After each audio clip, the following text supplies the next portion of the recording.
The sun had barely risen over one of London's most exclusive streets when investigator Alexei Mastros took his position 20 meters away from a mansion worth tens of millions of pounds. He was hunting for a ghost, a man who controls one of the internet's most visited websites, yet has managed to leave almost no trace of his existence online. But just finding him is only one part of this twisted story. The real questions are, why has this man gone to such extraordinary lengths to keep his identity hidden? What unethical, if not evil, activities have afforded him such a luxurious lifestyle while staying under the radar? You see, the hunt for this man began in December 2020, when something unprecedented happened in the murky world of online adult content. Visa and MasterCard, two of the world's largest payment processors, suddenly cut ties with one of the internet's most visited websites, Nicholas Kristof, that revealed how this platform had become infested with videos of assault and abuse. Later that same month, the Financial Times dropped a bombshell of its own, as its reporters dug deep into Pornhub's elusive parent company, MindGeek. They stumbled upon traces of a Nicholas Kristof's investigation revealed how this platform had become infested with videos of assault and abuse. Later that same month, the Financial Times dropped a bombshell of its own, as its reporters dug deep into Pornhub's elusive parent company, MindGeek. They stumbled upon traces of an enigmatic figure was lurking in the footnotes. This mysterious individual seemed to pull the strings from the shadows, and yet nobody knew who this person actually was. Back in 2020, searching for the adult content king's name on Google would have resulted in what's known as a Google whack, a rare early internet phenomenon where a search query returns only a single result. You see, Pornhub wasn't just another website. We're talking about 3.5 billion views a month, more popular than Amazon and more visited than even Netflix.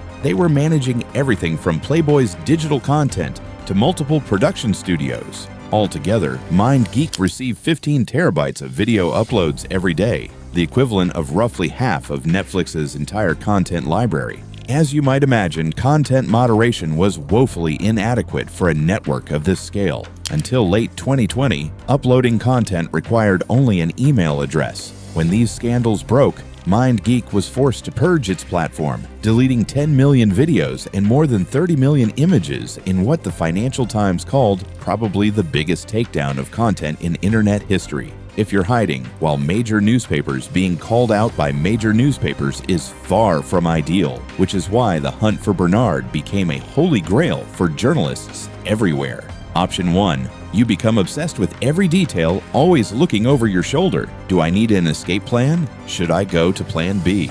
Is there a reporter at my door? What's going to happen to my family and reputation if my cover is blown? Option 2. You bury your head in the sand and pretend none of this is happening. Luckily for Bernard, things went quiet until February 2021, when the Canadian Parliament's Ethics Committee began investigating continued allegations of child exploitation on Pornhub. They called on the company's chief executives to give evidence under intense questioning about the platform's practices. Pornhub's adult content empire was a huge force in the online entertainment industry, and he confirmed the existence of its majority owner and revealed his name, Bernard Bergmar, known by his friends simply as Ben. And you see, MindGeek wasn't just hosting these videos. Reports described how it was actively profiting from them, maximizing revenue by sharing them across its network of sites. With published annual revenue figures approaching $500 million a year, and the hunt for the adult content king, had just taken a wild turn. While her husband had mastered the art of digital invisibility, Pra maintained an active Instagram presence. Her account overflowed with luxury, bespoke Chanel dresses, designer clothing, massive diamonds, and yacht trips through exotic destinations. Luckily, persistence paid off for the investigators as they found Priscilla's personal blog containing the exact same photos. But Bergmar wasn't always a goose. Bergmar wasn't interested in traditional finance. However, he definitely wasn't the only big shot in this game, and to understand how he became so infamously powerful, we need to rewind a bit further to the start of the digital adult content revolution. And this is where Quitter comes in. With more than 250,000 users, this app is helping people quit adult content for good and become the best versions of themselves. So if you're sick of feeling stuck, it's time to break the cycle. Download Quitter today and start taking back control. As a teenager in the late 1990s, he developed software that could track users' behavior online, and the tech industry absolutely loved it. The stress was killing them, and they needed to get out of the industry, which gave Fabian an opening to consolidate his growing monopoly. It was a financing package of roughly $362 million, secured at an extraordinarily high cost. Created in 2006 by students Stefan Jaeger and Michael Pohl, the site soon became an overnight sensation. Its revenues doubled every 3 years, and it generated $229,000 in profit in just 1 month. That year, German prosecutors charged Fabian with tax evasion. He was then compelled to sell the company to 2 senior executives, the very same executives of Pornhub that we mentioned earlier, who then renamed the company MindGeek. Through a complex series of financial deals following the sale of RedTube, he secured a majority stake in MindGeek while staying almost completely hidden from public view.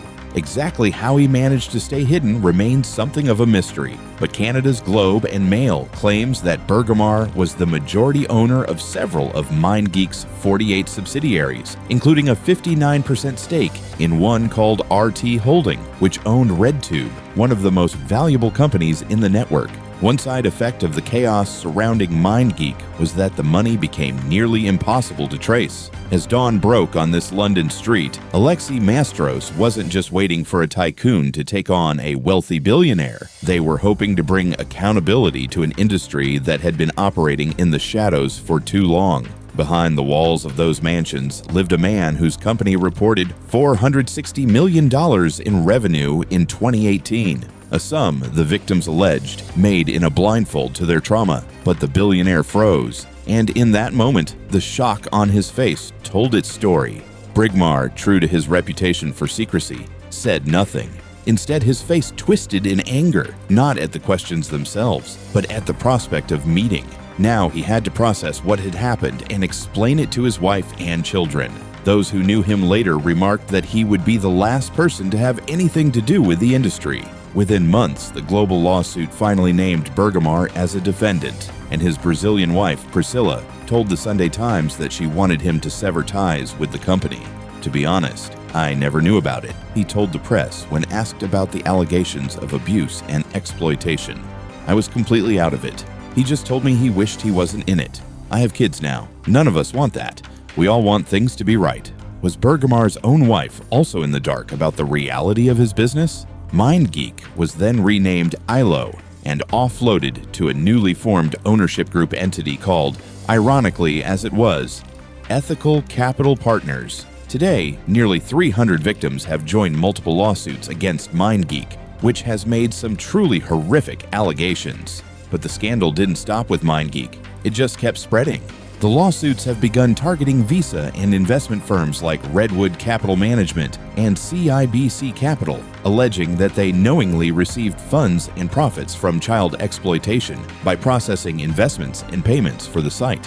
Mike B., who spent decades defending Wall Street giants, is now leading one of the largest cases against the MindGeek empire. His team represents more than 30 women, and they're deploying an unusual legal strategy, one that was originally designed to take down the mafia. B's interest isn't just in MindGeek's corporate structure or the victims trapped within it. It's in the dirty financing behind it. As you can probably imagine, the numbers don't add up. Meanwhile, MindGeek is trying to reinvent itself. The company's new owner, Ethical Capital Partners, has brought in Solomon Friedman, a criminal defense attorney, as the new face of the company. And now, Bergamar is facing personal lawsuits, while his wife has publicly called for him to sever ties with the company, which is why the search for this man has revealed only one face behind the fortune. But somewhere in the gloom of this global business community, countless others have also benefited from the exploitation, many of whom will not be named or even mentioned. This man's story could be